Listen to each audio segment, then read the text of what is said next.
the biggest message that I would like to get across is that we have a yield potential in the genetics that we're using in wheat and barley and probably all crops that we're not actually turning into yield from the field.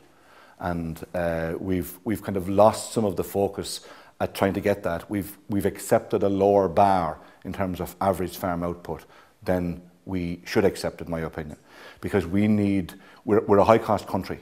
We need to get the tons of output to dilute those costs in order to keep profit in the farm business. That's, to me, the major message.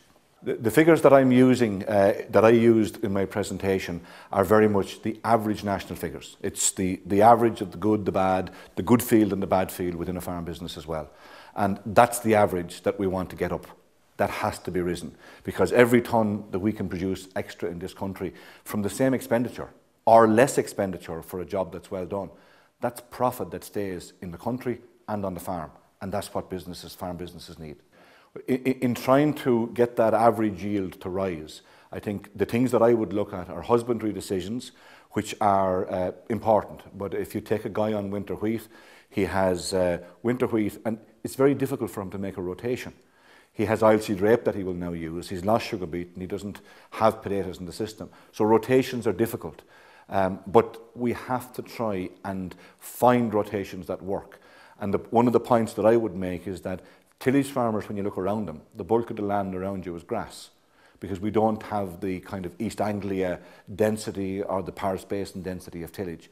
And to find ways of getting access to that grassland, swapping some of his land to provide the grassland farmer with other land, and during the time, because the grassland farmer is heavily stocked, he can't get away without having access to that land. So making that swap for the duration of 1 year or 2 years, and in that period the tillage farmer would be swapping or not swapping, but mixing the fertility in the soil, which is helping to get the overall soil P level in particular down to a real level rather than an artificial top surface level, which is preventing him, or will prevent him in the future, from being able to spread his own slurry on his own land. So in the period when the tillage farmer has access to the grassland, he's trying to tackle the fertility, because it's a saving for him if he has access to that land because it's fertile. He doesn't have to put fertilizers on it, or as much fertilizers on it. He is also, or should be, attacking all the weeds that are a problem on that grassland, and we know how big of a problem weeds are becoming on grassland. And in the interim then, the grassland farmer who is operating his land, he'll have a situation where, well, he's fertilizing it with slurry, etc. And after 2 years, the tillage farmer would be getting his own land back as grassland to grow 2 years of high value crop, be it a seed crop, be it a wheat crop, whatever kind of crop that you have, and you're back into a rotational scenario. Whereas the tillage farmer, the livestock farmer, would also be getting his land back. And my suggestion would be up to the point of having the grass seeds bought. The seed bed should be there to replant it at the end. And it's a system that minimises the downtime in terms of access to grassland for the livestock farmer. One of the problems that we have in tillage is that our land is now being cultivated for very many years. And it's just getting more and more worn. It's been kind of dragged down, the organic matter levels have fallen, and really people have taken their eye off the ball. They haven't really concentrated on soils over the last couple of decades. We've been concentrating on this fungicide versus that fungicide, this manure versus that manure, this herbicide versus that herbicide. But there's no emphasis put on actually doing something to the soil. To me, farming is about taking this year's crop and always preparing for the next 20 years. That's where the history of farming has come from, and the future has to be based on the same premise. And when you consider that our soils then are gradually, I won't use the phrase wearing out because that would be wrong, but they're wearing down. And we're putting heavier and heavier machinery on top of them because we need more power to handle more acres in an attempt to make an income. And that weight, in turn, is also impacting on the quality of ground. And gradually, it's a bit like taking the sponge and doing this. Gradually, we're squeezing the air out of the soil. And as you squeeze the air out, you're also decreasing the ability of water that falls on the top at times of excessive rainfall to percolate down through.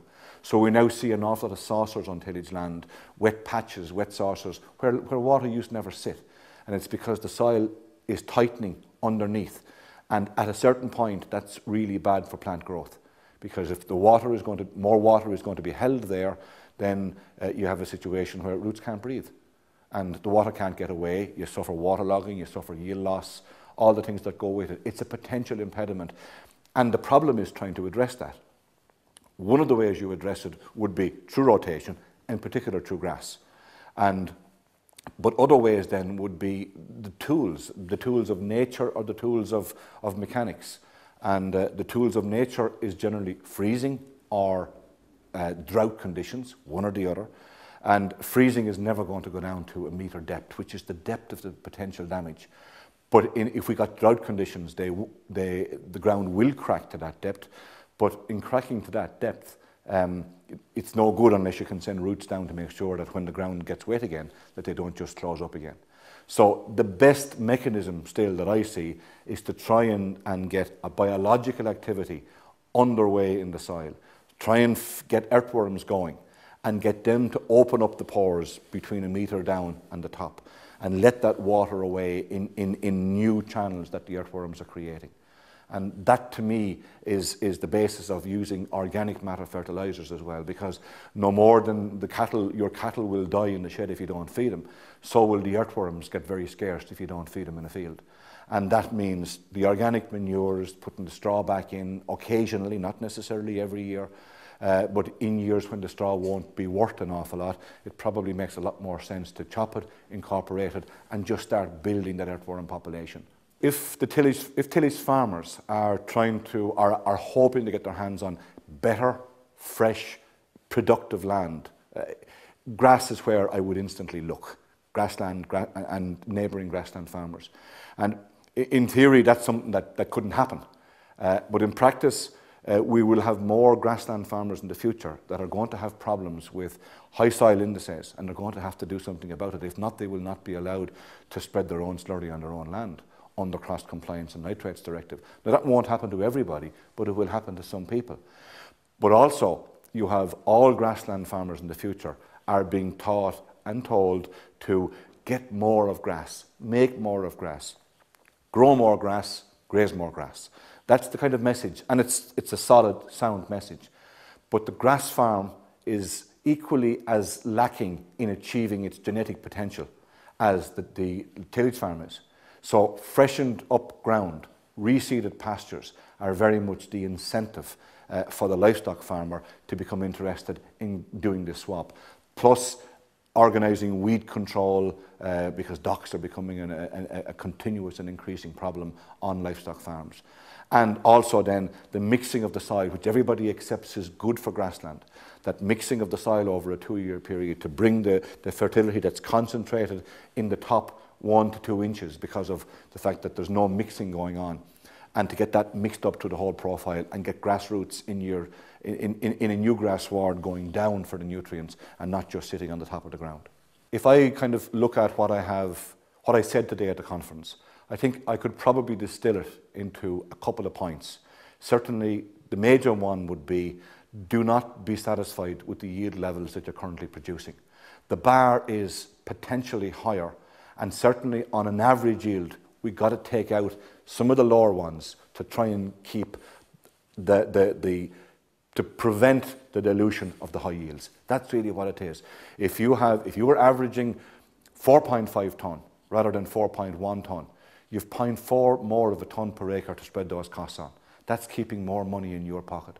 And if you can do that, getting more yield by getting onto better land and doing work in different fields rather than the poor fields that you might currently be operating, that will also help your overall yield, and you'll frequently do that at lower cost because a lot of this grassland needs to have the fertility mixed up.